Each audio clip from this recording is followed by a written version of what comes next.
ముందుగా మనం నందమూరి ఫ్యామిలీలో గొడవల గురించి ముందుగా మాట్లాడుకుందాం.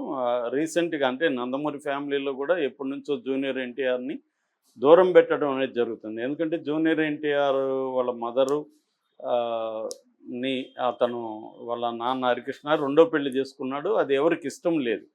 కానీ విధి లేక ఒప్పుకోవాల్సొచ్చింది. అప్పటినుంచి కూడా ఆమెను గాని, ఆమె ఆహ్, కొడుకైన జూనియర్ ఎన్టీఆర్‌ని గాని దూరం పెట్టడం ఆ ఫ్యామిలీ ఓన్ చేసుకోలేదు. ఎందుకంటే పెద్ద ఎన్టీఆర్, లక్ష్మీపార్వతిని పెళ్లి చేసుకుంటేనే వాళ్ళెవరు కూడా ఓన్ చేసుకోలేదు. అట్లాంటిది హరికృష్ణ రెండో భార్యని వాళ్ళ బాబుని ఎందుకు ఓన్ చేసుకుంటారు? అలాగా వాళ్ళు దూరం పెట్టుకుంటా వచ్చారు. అయితే చంద్రబాబు ఆహ్, అవసరం జూనియర్ ఎన్టీఆర్ ఏర్పడింది. అప్పటికింకా లోకేష్ రంగంలోకి రాలేదు. చంద్రబాబుకి ఒక ఆహ్, కరిస్మాటిక్ పర్సన్ కావాల్సొచ్చింది.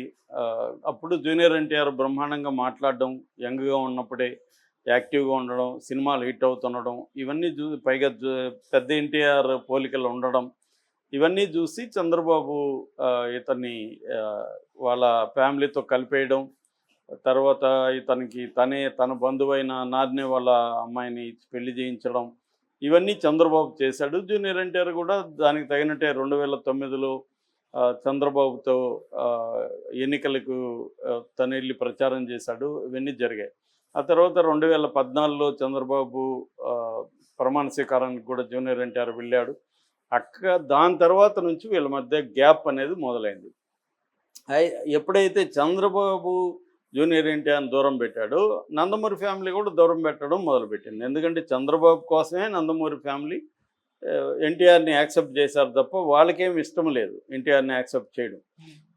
కానీ నా చంద్రబాబు దూరం పెట్టగానే మళ్ళీ ఆటోమేటిక్‌గా వీళ్ళందరూ దూరం పెట్టారు. అప్పటికి జూనియర్ ఎన్టీఆర్ మాక్సిమం బాలకృష్ణతో క్లోజ్‌గా ఉండడానికి ట్రై చేయడం. బాలకృష్ణ కూడా కొంతవరకు ప్రోగానే జూనియర్ ఎన్టీఆర్ పట్ల ఉన్నాడు. అయితే అది రాను రాను ఏమైపోయిందంటే బాలకృష్ణ కూతుర్ని లోకేష్‌కి ఇవ్వడం, బాలకృష్ణ అనివార్యంగా చంద్రబాబుతో క్లోజ్‌గా ఉండాల్సి రావడం, దాంతో జూనియర్ ఎన్టీఆర్‌కి బాలకృష్ణకి మధ్య కూడా గ్యాప్ అనేది పెరిగింది. ఆహ్, ఆ తర్వాత ఏమైంది, దీన్ని వైసీపీ ఈ నందమూరి ఫ్యామిలీలో ఉండే క్రైసిస్‌ని వైసీపీ ఉపయోగించుకోవడానికి ట్రై చేసింది. సో, ఉపయోగించుకోవడానికి వైసీపీ ఏం చేసిందంటే, ఈ జూనియర్ ఎన్టీఆర్‌ని ఆహ్, వాడుకోవడం మొదలుపెట్టింది. ఇతని కటౌట్లు పెట్టడం, ఇతని ఫ్లెక్సీలు పెట్టడం, జూనియర్ ఎన్టీఆర్ జిందాబాద్ అనడం, చంద్రబాబు గాని, లోకేష్ ఎక్కడన్నా పబ్లిక్ మీటింగ్‌లకెళ్తే ఒక బ్యాచ్ వచ్చి జూనియర్ ఎన్టీఆర్ మళ్ళీ రాజకీయాల్లోకి రావాలి, సీఎం జూనియర్ ఎన్టీఆర్‌ని అరవడం, ఇవన్నీ వీటి వెనక ఒకటేమో జూనియర్ ఎన్టీఆర్ ఫ్యాన్స్ కూడా ఉన్నారు. రెండవదేమో వైసీపీ కూడా దీన్ని బలంగా వాడుకోవడం మొదలుపెట్టింది. అట్లాగే జూనియర్ ఎన్టీఆర్‌కి క్లోజ్‌గా ఉన్న వల్లభనేని వంశీ గాని, కొడాలి నాని గాని యాంటీగా అయిపోయి వీళ్ళ ఫ్యామిలీ మీద చంద్రబాబు పర్సనల్‌గా చంద్రబాబు ఫ్యామిలీ మీద, బోనస్ మీద అటాక్ చేస్తున్నప్పుడు కూడా జూనియర్ ఎన్టీఆర్ బలంగా దాన్ని ఎప్పుడూ కూడా ఖండించలేదు. సో, అలాగా జూనియర్ ఎన్టీఆర్‌కి, నందమూరి ఫ్యామిలీకి మధ్య గ్యాప్ అనేది. Nandamuri family, junior NTR, Chandrababu. ఇవి లేకుండా విడదీసి మనం నందమూరి ఫ్యామిలీని సెపరేట్‌గా చూడలేం. నందమూరి ఫ్యామిలీకైతే జూనియర్ ఎన్టీఆర్‌ని తమలో కలుపుకోవడం ఎట్టి పరిస్థితుల్లో ఇష్టం లేదు. చంద్రబాబు కోసం కలుపుకున్నారు. మళ్ళీ చంద్రబాబు దూరం పెట్టగానే వీళ్ళు దూరం పెట్టారు. ఈ క్రమంలో జూనియర్ ఎన్టీఆర్‌కి అర్థమైంది ఏమంటే, మనం ఇప్పుడు కెరియర్ మీద ఫోకస్ చేయాలి. రాజకీయాలంటే మన కెరియర్ పాడవుతుంది. ఎందుకంటే అది సినిమాల మీద కూడా ఎఫెక్ట్ చూపించడం మొదలుపెట్టింది. తెలుగుదేశం కేడర్ అక్కడ బలంగా ఉంటారు. తెలుగుదేశానికి ఒక 40% ఓట్ షేర్ ఉంటది.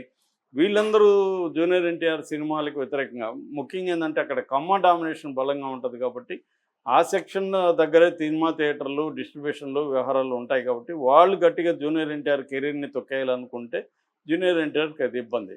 సో, ఇవన్నీ దృష్టిలో పెట్టుకొని జూనియర్ ఎన్టీఆర్ ఏం చేశాడంటే, దూరంగా ఉండిపోదాం, సైలెంట్‌గా ఉండిపోదాం, సినిమాల మీద ఫోకస్ చేద్దాం అన్న యాంగిల్‌లో జూనియర్ ఎన్టీఆర్ తన కెరీర్‌ని ఎస్టాబ్లిష్ చేసుకోవడం మీద ఫోకస్ చేయడం మొదలుపెట్టాడు. అయినా కూడా రాజకీయాలనేవి సైలెంట్‌గా ఉండవు. ఈ నేపథ్యంలో చంద్రబాబును అరెస్ట్ చేయించినప్పుడు జూనియర్ ఎన్టీఆర్ స్పందించకపోవడం అనేది అతను చేసిన ఒక స్ట్రాటజిక్ మిస్టేక్. రెండో మిస్టేకు వైసీపీ వాళ్ళు తను వాడుకుంటుంటే దాన్ని ఖండించకపోవడం. ఖండించుండాలి. అంటే నేను రాజకీయాల్లో లేను. రాజకీయంగా నన్నెవరు వాడుకోకండి అని చెప్పుండాలి. ఇవేవి చెప్పకుండా తెలుగుదేశానికి నష్టం జరగడానికి పరోక్షంగా హెల్ప్ చేస్తున్నట్టుగా జూనియర్ ఎన్టీఆర్ బిహేవియర్ అనేది ఉంది.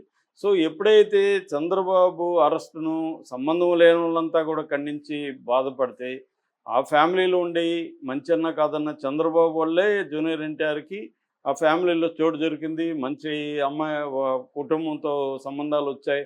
ఇవన్నీ చంద్రబాబు కూడా హెల్ప్ ఆయన స్వార్థం కోసమే చేసుండొచ్చు కానీ, జూనియర్ ఎన్టీఆర్‌కి కూడా హెల్ప్ అయినప్పుడు కొంత బ్యాలెన్స్‌గా ఉండాలి. పర్సనల్‌గా తీసుకొని దాని ఇది కాకుండా, ఒక పబ్లిక్ ఫిగర్‌గా మనం ఎలా ఉండాలి అనే దగ్గర జూనియర్ ఎన్టీఆర్ కొన్ని స్ట్రాటజిక్ మిస్టేక్స్ చేశాడు.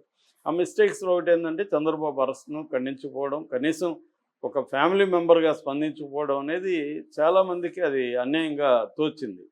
సో, ఈ క్రమంలో బాలకృష్ణ కూడా చాలా తీవ్రంగా దాన్ని కోపంగా ఇది చేయడం.